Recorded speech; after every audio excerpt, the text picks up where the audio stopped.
आदाब। आज myself Bharti Bagati, teacher UPS Arampura. आज हम 8th क्लास का जो चैप्टर है कोल एंड पेट्रोलियम, उसकी एक्सरसाइज करने जा रहे हैं। चलिए करते हैं उसका। Question number 1, what are the advantages of using CNG and LPG as fuel.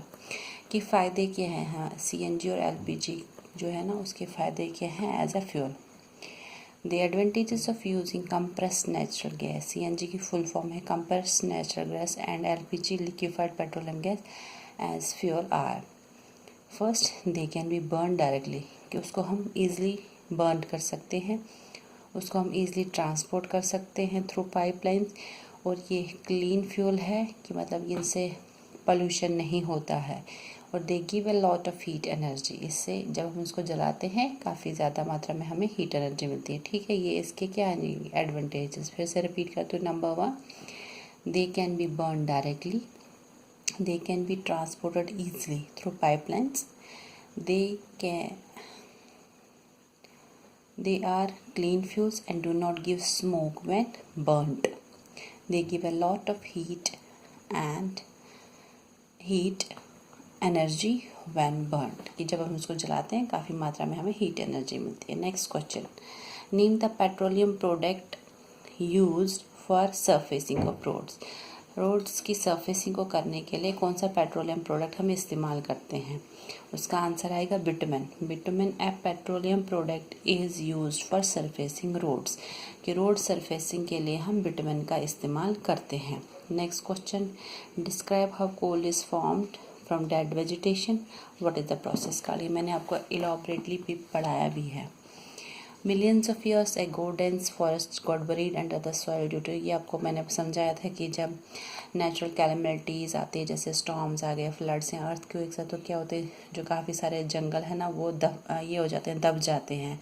फिर उसके बाद उसमें क्या, due to high pressure and temperature, जो ये फॉरेस्ट्स होते हैं अंडर, जो ये फॉरेस्ट होते हैं due to high temperature and pressure, ये क्या कंप्रेस्ड हो जाते हैं कहाँ, अंडर द सॉइल। इसके ऊपर सॉइल की परतें चढ़ती जाती है, फिर ये कंप्रेस्ड होते हैं, और फिर धीरे धीरे under high pressure and temperature ये जो होते हैं ना फॉरेस्ट, ये कन्वर्ट हो जाते हैं किस में, कोल में। वही लिखा है, millions of years ago dense forest got buried under the soil due to natural process like storms, floods and earthquake.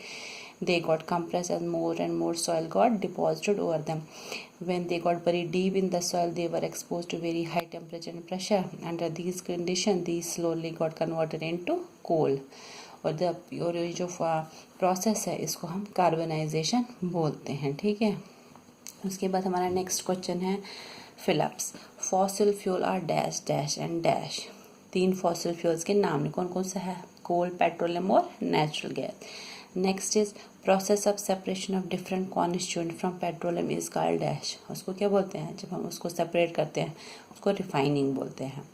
फिर least polluting fuel for vehicle, अभी हमने पढ़ा जैसे CNG यानी कि कंप्रेस्ड नेचुरल गैस, वो कम पोल्यूट करती है। ठीक है, तो ये हमारे आज के क्वेश्चंस थे। ठीक है, समझ आया। पहला था advantages of CNG and LPG of fuel. क्यों, क्या उसके फ़ायदे हैं, बर्न ईजली होता है, ट्रांसपोर्ट ईजली होता है, क्लीन फ्यूल है, पोल्यूट नहीं करता है, और इससे हमें ज़्यादा मात्रा में हीट एनर्जी मिलती है। सेकेंड था सरफेसिंग ऑफ रोड्स के कौन सा पेट्रोलियम प्रोडक्ट, बिटुमेन। फिर था फॉर्मेशन ऑफ कोल, ये तो समझाया ही मैंने आपको पहले भी है फिर से, कि मिलियंस ऑफ ईयर्स और डेंस फॉर वो क्या होते हैं, बरीड होते हैं क्योंकि नेचुरल कैलामिटीज़ की वजह से फिर उसके ऊपर सॉइल की परतें चढ़ जाती है। फिर वो जब सॉइल के डीप सॉइल के अंदर बरीड होता है, फिर कंप्रेस होके वहाँ पे क्या होता है, डीप हाई टेम्परेचर प्रेशर से वो जो ये फॉरेस्ट से वो कन्वर्ट हो जाते हैं, फॉरेस्ट में वो कन्वर्ट हो जाते हैं किस में, कोल में। ठीक है, और उसको हम कार्बनाइजेशन बोलते हैं। ये सभी क्वेश्चंस आप अपने कर लीजिएगा। Okay bye.